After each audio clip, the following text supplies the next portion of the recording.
Hi, it's Kamon Reynolds. So let's talk about taking care of some queens if you got some extras or a situation like that. So I don't like to bank queens if I can help it. I don't like waiting any longer than I have to. The quicker you get them from laying in the hive to laying again, the better.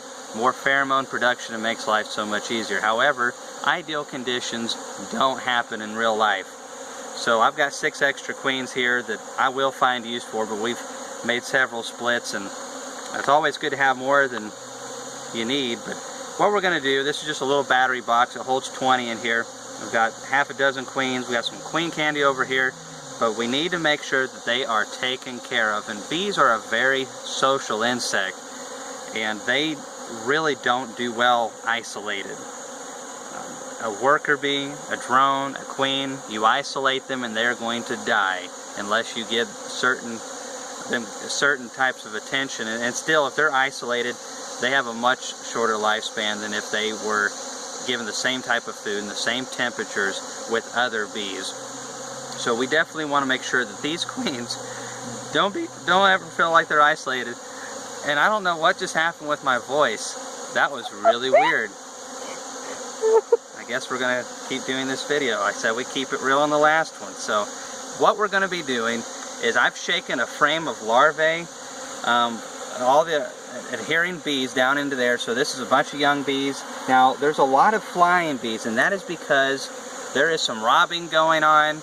We got it started, and there's 92 beehives in this yard. So if they all send 100 bees per hive, which there's some sending a lot more than that, the whole yard is just full of bees right now. So anyways, all we're going to do, we got our red solo cup here, and we are going to shake these bees down into here. And this right here is a split that we just made with one of those queens. And there's 2 frames of capped brood. We threw an apivar strip in here. We'll do a video on that shortly. And we put the queen in here. And I'm fixing to shake all the rest of these bees down into there. All the nurse bees will go in, the ones we don't need for the little battery right there.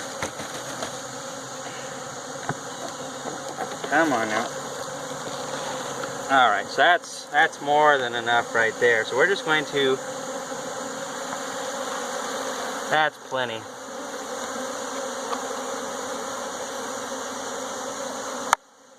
Alright, now we'll want to keep this in the house, and we're going to give them a couple drops of honey up through these holes every day. And they've got that queen candy down in there. Now this method, they probably can last in there for a handful of days. I really don't want to wait any longer than I have to, but they could probably last in here 4 or 5 days. And then all these bees over here, we're just going to chuck these nurse bees down here in the bottom, and they will love that queen, and they will help that colony start taking off. So there we go, have some more nurse bees.